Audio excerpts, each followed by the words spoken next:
നമ്മൾ പലരും നോക്കിയിട്ടുണ്ടാകും human anatomy നോക്കി വരയ്ക്കാൻ. നമ്മൾ ആൾക്കാരൊക്കെ നോക്കി വരയ്ക്കുമ്പോൾ ഇച്ചിരി ഡിഫിക്കൽട്ടായിട്ട് തോന്നും. അപ്പോൾ അത് കുറച്ചുകൂടി ഈസി ആക്കാനൊരു മെത്തേഡാണ് കാണിക്കാൻ പോകുന്നത്. ഒരു ചെറിയ ആപ്പാണ്. നമ്മൾ പ്ലേ സ്റ്റോറിലോ അല്ലെങ്കിൽ ആപ്പ് സ്റ്റോറിലോ കയറുക. എന്നിട്ട് അതിൽ മാജിക് പോസർ എന്ന് ക്ലിക്ക് ചെയ്യാം. ഞാൻ ഓൾറെഡി ടൈപ്പ് ചെയ്ത് വെച്ചിട്ടുണ്ട്. മാജിക് പോസർ ടൈപ്പ് ചെയ്യാം, അത് സെർച്ച് ചെയ്യുക. അതിൽ എനിക്ക് അപ്ഡേഷൻ കാണിക്കുന്നുണ്ട്. ഞാൻ ഓൾറെഡി ഡൗൺലോഡ് ചെയ്ത് വെച്ചതാണ്. അപ്പോൾ നിങ്ങളത് ഇൻസ്റ്റാൾ ചെയ്യാം. ഇൻസ്റ്റാൾ ചെയ്തതിന് ശേഷം നിങ്ങളത് ഓപ്പൺ ചെയ്യാം.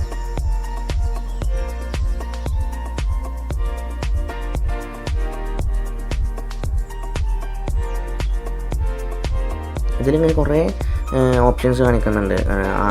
റണ്ണിങ്, സിറ്റിങ്, അങ്ങനെ അതിൽ ഓൾറെഡി ആൾക്കാർ ചെയ്തു വെച്ച് കുറേ സെറ്റ് ചെയ്തിട്ടുണ്ട്. ഇൻ്റർഫേസസ് ഉണ്ടാവും, കുറേ ഫ്രെയിംസുകൾ നോക്ക്.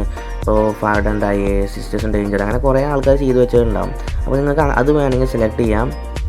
അത് ഇതിൽ മുകളിൽ റണ്ണിങ് കാണിക്കുന്നുണ്ട്, അതുപോലെ തന്നെ സിറ്റിങ്, അത് ഓടുന്ന രംഗങ്ങളാണ് കാണിക്കുന്നത്. അതുപോലെ തന്നെ നിങ്ങൾ ഏറ്റവും അടിയിൽ അപ്പോൾ ഇവിടെ ഈ ഒരു പോസ് ഉണ്ട്. രണ്ടാമത്തെ ഇതിൽ ഈ ഭാഗത്തായിട്ട് ഇതിൽ ക്ലിക്ക് ചെയ്താൽ നമുക്ക് സ്വന്തമായിട്ട് ഉണ്ടാക്കാം ഓരോ പോസുകൾ. അതിൽ നമ്മൾ പുതിയത് കൊടുക്കുകയാണെങ്കിൽ ഈ പ്ലസ് ബട്ടൺ നിൽക്കുക. ഇതിൽ പ്ലസ് ബട്ടൺ നിൽക്കുകയാണെങ്കിൽ ഇതിൽ ഇങ്ങനെ ഇൻ്റർഫേസ് വരും. എന്നിട്ട് അതിൽ പ്ലസ് ബട്ടൺ നിൽക്കുക. അപ്പോൾ കുറേ രൂപങ്ങൾ കാണാം. അപ്പോൾ അതിൽ നമുക്ക് ഏത് രൂപ വേണ്ടെടുക്കാം. അപ്പോൾ ഗേളിൻ്റെ രൂപമാണെങ്കിൽ അതെടുക്കാം, ബോയിൻ്റെ ഞാൻ എടുക്കാം. പിന്നെ വെപ്പൺസ് വരുന്നുണ്ട്, അതിൽ ഫർണിച്ചറിന് കുറേ മോഡൽ വരുന്നുണ്ട്. അതൊക്കെ നമ്മൾ വിസിറ്റ് സ്റ്റോറിൽ കൊടുത്താൽ അതിൽ കൊടുത്ത് ക്യാഷ് കൊടുത്ത് നമുക്ക് വാങ്ങാം.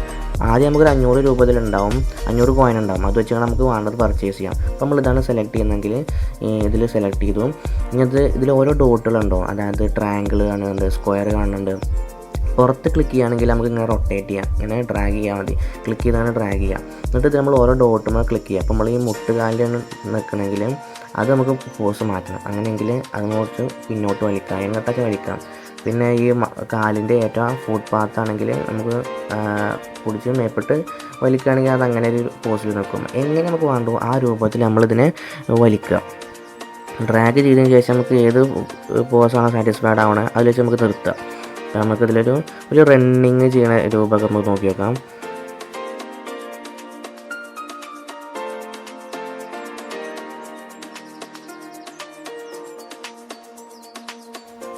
ഇതിലിപ്പോൾ ഒരു റണ്ണിങ് ചെയ്യുന്ന രൂപം കിട്ടിയില്ല. ഇതേമാതിരി നമുക്ക് ഏത് രൂപം വേണ്ടത് അതുപോലെ ചെയ്യാം. നമുക്കിതിൽ ഏതൊക്കെ ഡോട്ടുകൾ കാണിക്കുന്നുണ്ടോ അവിടെയൊക്കെ നമുക്ക് ക്ലിക്ക് ചെയ്താൽ ഇതൊക്കെ മാറ്റാം, അതിലെ പോസ് മാറ്റാം. അപ്പോൾ നമ്മൾ ഇങ്ങനെ കണ്ടോ ഓരോ പോസ് ഇങ്ങനെ മാറ്റുകയൊക്കെ ചെയ്യാം. നിങ്ങൾക്ക് ഇഷ്ടമുള്ള പോസുകൾ നോക്കി നോക്കുക, ട്രൈ ചെയ്ത് നോക്കുക. ഏത് പോസാണ് നിങ്ങൾക്ക് ഇഷ്ടമുള്ളത് അത് ട്രൈ ചെയ്ത് നോക്കാം. നിങ്ങളിപ്പോൾ ഇങ്ങനെ റൺ ചെയ്യണതോ ജമ്പ് ചെയ്യണതോ ഏതൊക്കെ വേണ്ടത് നിങ്ങൾ ട്രൈ ചെയ്ത് നോക്കാം. എന്നിട്ട് ഇത് നിങ്ങൾക്ക് ഇഷ്ടപ്പെട്ടാൽ പുറത്ത് ക്ലിക്ക് ചെയ്യാം. ഇതിൽ സേവ് എന്ന ഓപ്ഷൻ ഉണ്ട്, ഏറ്റവും പുറത്ത് കാണപ്പെടുന്ന സേവ്, ഈ തലക്കെട്ട് അതിൽ ക്ലിക്ക് ചെയ്യാം. അപ്പോൾ അതെന്തായി നിങ്ങൾ സേവ് ആകും. ഏത് പോസാണ് നിങ്ങൾക്ക് ഇതിന് നെയിം കൊടുക്കുക, അതൊരു ഫോൾഡറുമാതിരി നിങ്ങളിതിൽ ഓട്ടോമാറ്റിക്കായി സേവ് ആകും. നമ്മൾ ഒരു ന്യൂ 1 കൊടുക്കുക. അപ്പം ഇത് സേവായി. നമുക്കിത് ഗാലറിയിട്ട് ഇതിൽ പ്രിവ്യൂ കൊടുത്താൽ നമുക്ക് ആ രൂപം കാണും. എക്സ്പോർട്ട് ചെയ്യുകയാണെങ്കിൽ നമ്മൾ ഗാലറിക്ക് പോകും. എക്സ്പോർട്ട് കൊടുത്ത് എക്സ്പോർട്ട് ഇമേജ് കൊടുക്കുക. ഏതിലേക്കാണ് PNG സൈസ് ആണോ JPG ആണോ ഏതാச்சுം കൊടുത്തിട്ട് ഓക്കെ അടിച്ച് നമ്മൾ ഗാലറിക്ക് സേവ് ആകും. പക്ഷേ ഇതിൽ സ്പേസ് ഇല്ല. അപ്പോൾ സേവ് ആക്കാൻ നിങ്ങളതുപോലെ ചെയ്യാം. പിന്നെ നിങ്ങൾക്ക് ഇത് വരക്കാൻ താല്പര്യം ഉണ്ടെങ്കിൽ നിങ്ങൾ ഗ്രിഡ് മെത്തേഡോ ലൂമിസ് മെത്തേഡൊക്കെ ഉപയോഗിച്ചുകൊണ്ട് സിമ്പിളാക്കിയിട്ട് ഇത് വരച്ചെടുക്കുക. അപ്പോൾ ഇതിലേത് പോസും പറ്റും. നിങ്ങൾ ട്രൈ ചെയ്ത് നോക്കാം കേട്ടോ.